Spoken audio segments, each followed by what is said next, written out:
गोपाल नाम का एक किसान था। एक दिन वो अपने खेत में काम कर रहा था। अचानक जमीन में उसे एक सोने का हंडा मिला जो सोने के मोहरों से भरा हुआ था। हाँ? सोने का हंडा? मेरा तो नसीब ही खुल गया। कमला को दिखाऊंगा तो वो खुशी से पागल ही हो जाएगी। लेकिन जैसे ही वो कमला के बारे में सोचने लगता है, वो थोड़ा डर सा जाता है। नहीं नहीं, कमला को इसके बारे में बताया तो वो पूरे गांव में ढिंढोरा पीटने लगेगी। हमारे खेत में सोने का हंडा मिला, हमारे खेत में सोने का हंडा मिला। अरे बाप रे, नहीं नहीं, ऐसा नहीं होना चाहिए। लेकिन मैं कमला से इस बात को छुपाऊंगा कैसे? इतने बड़े घड़े को मैं अकेले तो उठा के नहीं ले जा सकता। कुछ तो उपाय सोचना पड़ेगा। गोपाल ने उस हंडे को फिर से मिट्टी से ढक दिया और उसी बात पर सोचते हुए वो घर पहुंचा। आज बड़े जल्दी घर लौट आए। मुझे जोरों की भूख लगी है, जल्दी से खाना परसो। कमला ने खाना परोसा, लेकिन गोपाल का ध्यान खाने में नहीं था। कमला, मुझे भूख नहीं है, मैं जरा बाजार होके आता हूँ। बड़ी अजीब बात है, अभी तो कह रहे थे कि बड़ी भूख लगी है। तबीयत तो ठीक है ना आपकी? हाँ हाँ, मैं ठीक हूँ। रात को देर हो जाएगी, तुम खाना खा के सो जाना। गोपाल अब बाजार पहुंचता है। वो बाजार में से कुछ मछलियाँ और लाल रंग के 4-5 डिब्बे खरीद लेता है। फिर वो सारा सामान लेके अपने खेतों में पहुंचता है। मुझे अब काम पे लग जाना चाहिए। गोपाल अब उस लाल रंग को पानी में मिला देता है और पूरे खेत में उस रंग की सिंचाई कर देता है। उसके बाद साथ लाई हुई मछलियों को वो खेतों में बिखेर देता है।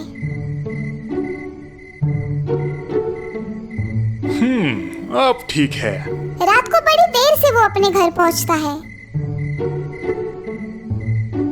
अरे, ये तो सो गई।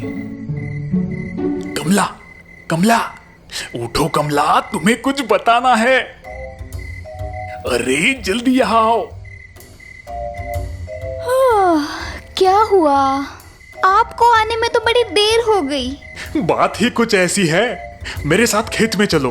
अभी इतनी रात गए? कल सुबह चले जाएंगे। नहीं कमला, अभी चलो। अपने खेत में बारिश हुई है। ये कैसे हो सकता है? यहाँ पर तो कोई बारिश नहीं हुई, आकाश भी साफ है।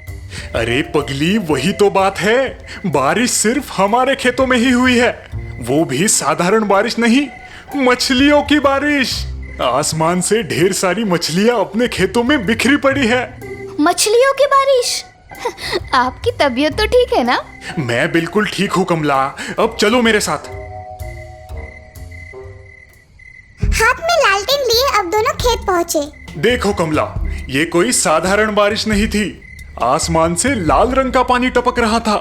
मैंने उस पानी को एक घड़े में भर के रखा है। जब कमला ने खेतों में बिखरी मछलियाँ देखी तो वो हैरान हो गई। खेतों में जगह जगह पर लाल रंग की बूंदें भी नजर आ रही थी। अरे हाँ, यहाँ पर तो ढेर सारी मछलियाँ बिखरी पड़ी है। ये सब कैसे हुआ? ये तो कोई चमत्कार ही लगता है।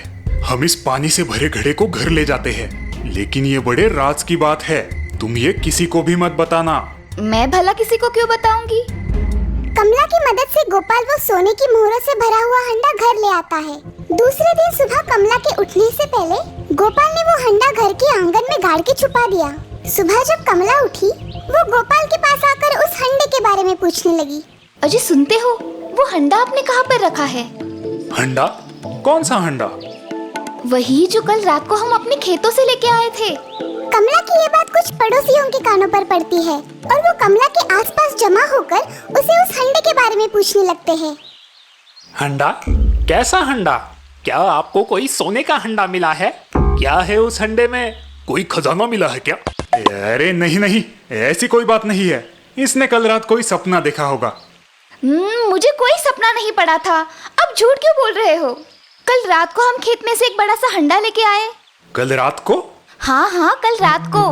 पता है, कल रात को हमारे खेतों में बड़ी तेज बारिश हुई थी। लेकिन कल रात को तो यहाँ पर कोई बारिश नहीं हुई। वही तो, बारिश सिर्फ हमारे खेतों में ही हुई थी। और वो भी कोई साधारण बारिश नहीं, आसमान से लाल रंग का पानी बरसा। और पता है, ढेर सारी मछलियाँ भी आसमान से टपक कर हमारे खेतों में गिरी। वो घड़ा उसी लाल रंग के पानी से भरा हुआ था। कमला की ये बात सुनकर वहाँ पर जमे सभी लोग हंसने लगे। मछलियों की बारिश? ऐसा भी कभी कुछ हो सकता है भला? ये जरूर पागल हो गई है। बहन, तुमने जरूर कोई सपना देखा होगा। चलो भाई, खाली पीली अपना समय बर्बाद हुआ। मछलियों की बारिश, पागल कहीं की। अरे रुको जरा, सुनो तो, मैं सच कह रही हूँ। अरे सुनो तो, सच में मछलियों की बारिश हुई थी। अरे आप तो कुछ बोलिए ना। मैंने तो पहले ही कहा था, तुमने कोई सपना देखा होगा। अब जाने भी दो कमला, जल्दी से मुझे नाश्ता दे दो, खेतों में जाने में देरी हो रही है। क्या सच में मैंने कोई सपना देखा है? अपनी पत्नी को पुटपुटाते हुए अंदर जाता देख गोपाल मन ही मन मुस्कुराता है। राज की बात हमेशा राज ही रहनी चाहिए, नहीं तो वो राज क्यों कहलाएगा।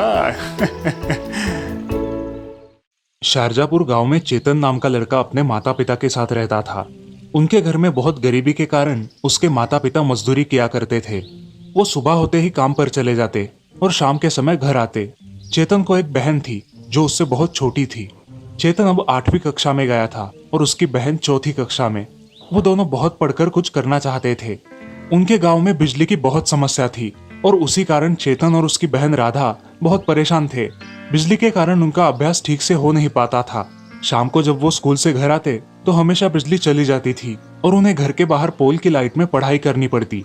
एक दिन चेतन ने अपने पिता से कहा, पिताजी, हमारे घर में हमेशा अंधेरा ही क्यों रहता है? क्या हमें कभी लाइट नहीं मिलेगी? नहीं बेटा, हम लोग बहुत गरीब है इसलिए हमें लाइट नहीं मिलती, लेकिन जल्द ही मिल जाएगी। लेकिन कब पिताजी? जब तुम बड़े हो जाओगे तब। चेतन चुप हो जाता है और अगली परीक्षा की अच्छी तैयारी करता है। उसकी बहन राधा भी उसके साथ बहुत अच्छा अभ्यास करती है। परीक्षा का रिजल्ट आता है और चेतन अपनी कक्षा में अव्वल आता है। उसी के साथ उसकी छुट्टियां भी शुरू हो जाती है। छुट्टियां लगते ही चेतन गांव के वाचनालय को ज्वाइन करता है। ऐसे ही एक दिन वाचनालय में वो साइंस की एक बुक पढ़ रहा था और उसमें उसने सोलर पैनल के बारे में पढ़ लिया। वो सब पढ़कर वो बहुत खुश हो गया और उस कल्पना को उसने अपनी बहन को बताया। अरे राधा, हम इस प्रोजेक्ट को बनाएंगे जरूर, मगर इसके लिए जो पैसा लगेगा वो कहाँ से लाएंगे? हाँ भैया, हमारे पास तो इतने पैसे ही नहीं है। कल से मैं भी लोगों के यहाँ काम पर जाऊंगा, कुछ तो पैसे जमा होंगे। हाँ, ये सही रहेगा। उसी दिन से चेतन अपने माँ और पिताजी के साथ काम पर जाने लगा और उसे जो भी पैसे मिलते वो उन्हें अलग से रख देता। स्कूल शुरू होने से कुछ दिन पहले ही उसने अपने जमा किए हुए पैसे गिनना शुरू किया, लेकिन पैसों की थोड़ी कमी थी। अरे बेटा, ये बाप कब काम आएगा? चलो हम दुकान जाते हैं, जो भी लगे वो खरीद लेना। ऐसा कह के चेतन और पिताजी शहर जाकर दुकान से सोलर लाइट के लिए जो भी चीजें लगती है वो खरीद कर लाते हैं। घर आकर चेतन अपनी किताब की सहायता से उस सोलर पैनल को फिट कर देता है। उसके पास एक छोटी सी बैटरी लगवा देता है और उसमें एक मशीन बिठा देता है जिससे सोलर एनर्जी कन्वर्ट होकर विद्युत एनर्जी बन जाए। और ये सब करने के बाद वो अपनी मशीन शुरू कर देता है। तभी घर में लाइट और फैन चलने लगते हैं। मेरे दोनों भी बच्चे अब बड़े हो गए हैं। देखो तो कितना अच्छा सोलर लाइट बनवाया है। बेटा, पढ़ाई के साथ तुमने इतना कुछ किया, आज से तुम कुछ भी काम नहीं करोगे, सिर्फ पढ़ाई करोगे। हाँ पिताजी, हम दोनों बहुत पढ़ाई करेंगे और आपका नाम रोशन करेंगे। चेतन ने पिताजी और माँ दोनों का दिल जीत लिया। उन्हें अपने बेटे और बेटी पर बहुत गर्व होने लगा। अब चेतन ने गांव के गरीबों के घर में भी सोलर लाइट लगवा दी और सारे गांव में रोशनी छा गई। सारे गांव वाले चेतन को शाबाशी देने लगे और सारे गांव वालों ने मिलकर उसका गांव में सत्कार किया। इस कहानी से हमें ये सीख मिलती है कि जहाँ चाह है वहाँ राह है। इसका मतलब हमारे अथक प्रयत्नों से हम कोई भी चीज हासिल कर सकते हैं।